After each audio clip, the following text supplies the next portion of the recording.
Bienvenue dans cette première vidéo du chapitre 3 où on va s'intéresser à une grandeur qu'on appelle la masse volumique. Alors dans ce terme masse volumique, vous reconnaissez deux grandeurs que vous avez déjà côtoyées, et notamment en classe de 5e, qui sont la masse et le volume d'une substance.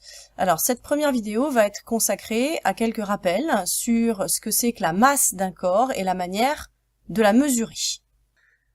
Vous avez vu en 6e que tout corps est constitué de matière, et vous aviez distingué les matières plastiques, les matières minérales, le verre, les métaux et la matière organique. Vous aviez dit que tout corps était constitué de matière. Vous avez appris que tout corps est constitué de matière. Et vous avez aussi appris que tout corps constitué de matière possède alors une masse. Et plus il y a de matière, plus la masse est importante. Entre ce petit tas de sable et ce gros tas de sable, bien évidemment, la masse n'est pas la même puisque la quantité de matière n'est pas la même. On va donc dire que la masse représente la quantité de matière qui est présente dans le corps considéré. On peut mesurer la masse d'un corps, et un corps aura une masse quel que soit l'état dans lequel se trouve la matière qui constitue ce corps. C'est-à-dire que ce corps soit à l'état solide, à l'état liquide ou à l'état gazeux. Et oui, même un gaz, par exemple comme la vapeur d'eau ou comme l'air qui nous entoure, possède une masse qu'on va pouvoir mesurer. Comment justement est-ce qu'on va mesurer une masse? Donc on mesure une masse bien évidemment avec une balance, et il en existe de différents types. La première balance présentée ici est une balance relativement ancienne, mais toujours aussi précise, qui est une balance de Roberval. En classe, on utilisera, nous, des balances qu'on appelle des balances électroniques. Donc il suffit de les allumer, de poser l'objet dont on veut connaître la masse dessus, sur le plateau, s'assurer bien évidemment que avant de poser l'objet, la balance affiche bien 0 g, et ensuite on pose donc l'objet sur le plateau de la balance, et on lit directement la valeur en grammes, et bien sûr après on n'oublie pas d'éteindre la balance puisque ça fonctionne sur pile.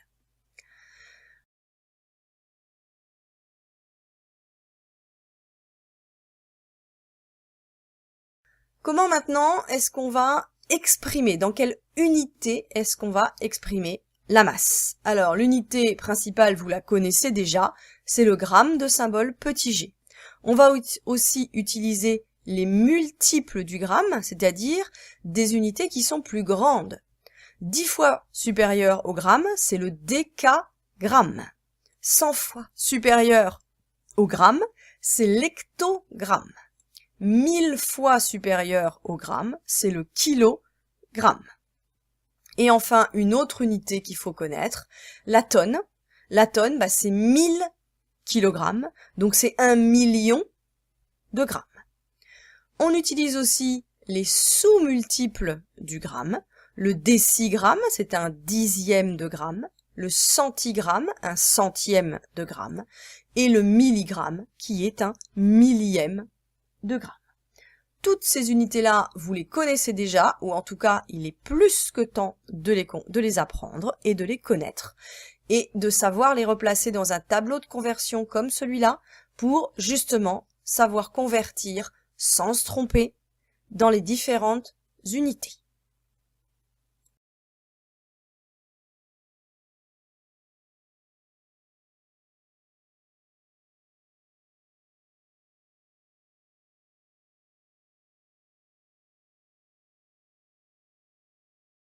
Nous avons besoin d'une balance électronique, telle que celle que vous connaissez et qu'on manipulera en classe.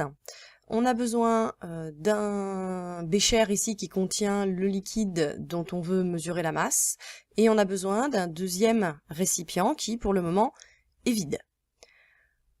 On va commencer par allumer la balance en utilisant la touche ici 1, la touche verte, et attendre qu'elle affiche 0. Une fois que la balance affiche 0, on prend le récipient vide, ici un bécher, et on le pose délicatement sur le plateau de la balance. La masse du bécher vide apparaît ici. Et on va remettre l'affichage de la balance à 0, puisque ce qui nous intéresse, nous, c'est la masse du liquide qu'on va mettre dans le bécher, c'est pas la masse du bécher en lui-même. Donc on va remettre l'affichage ici de la balance à 0 en appuyant sur la touche TAR, ici, de la balance. On attend que l'affichage se remette à 0, et on verse ensuite une certaine quantité de liquide.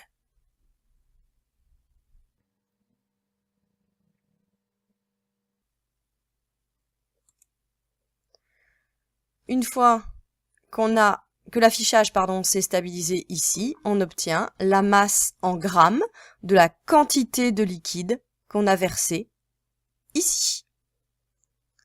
Il ne reste plus qu'à noter la valeur de cette masse et ensuite à éteindre bien évidemment la balance.